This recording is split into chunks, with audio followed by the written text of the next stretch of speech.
аливаа юм шүүзэгдэл өөрчлөгддөгтэй адилхан хүний оюун санаа бол өөрчлөгдөж явах учиртай. Тэгэхдээ өөрчлөгдөн тэр барьж байгаа баримжаа тууштай хандлага алдаж болохгүй. Тэгээ 1990 оноос хойш одоо 33 жил шахан болж байна. Энэ хугацаанд би өмнө нь Япон орныг ойлгож байсан ойлголт бол 180 градус эргэсэн. Бид нарыг социалист тогтолцоо бол үзэн ядуулах тийм авираар хүмүүжүүлсэн болвол 90 оны эрхчлөөний энэ үйлсэд өөрийн гар биеэр оролцсон учраас Япон хүнийг, Япон орныг, Японы хөгжлийг газар нутгийг цоо шинээр олж харсан ийм эхлэл бол 90 он юм байна.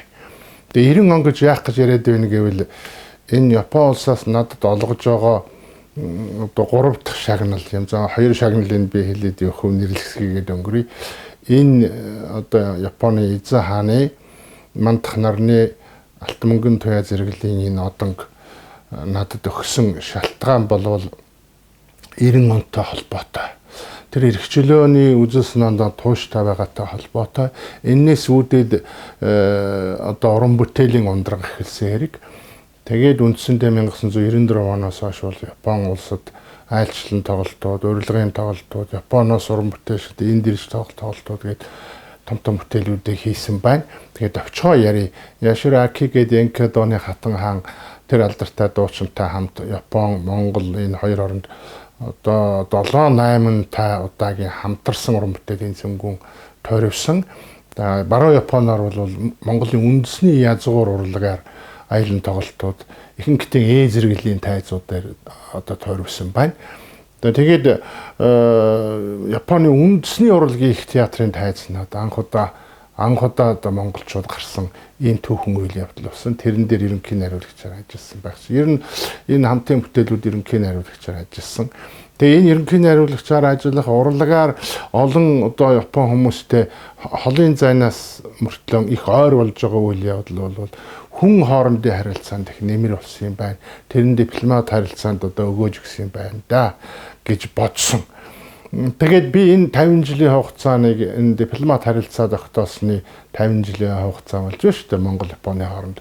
Тэгээ энэ хугацааг би ээдрээ тайлгдсан он жилүүд гэд нэрлсэн.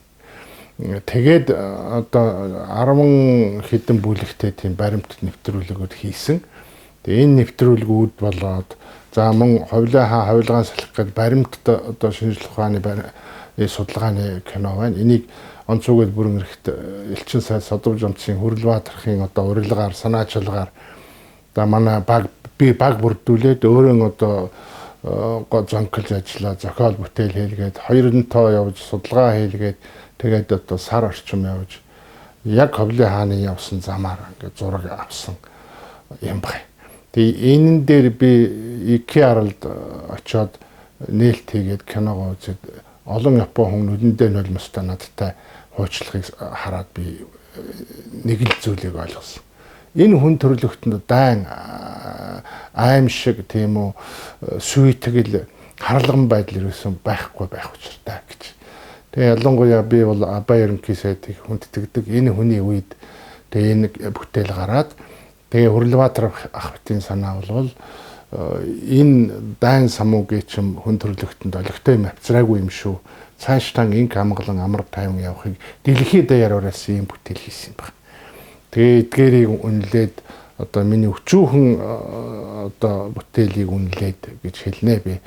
Яг 32 жилийн туршид энэ ээдрээ тайлгдсан жилүүдийн 50 жилийн туршин 32 жилийн туршид нь би ингээд Япон Монголын үгүй эгэлжирийн хүнтэй, үзэгчтэй за тэгээд хааныхан ордныхонтой хунтайж хан хүү нартай бол бичлэн 2 тоо уулзч хата хаантай одоо морин хуур төгөлдөр хуурыг хоршуулсан хамтын одоо бүтээл тойргож ингэж явсан үйл явц бол энэ ээдрээ тайлагдахад их нэмэр болсон юм болоо да гэж боддог.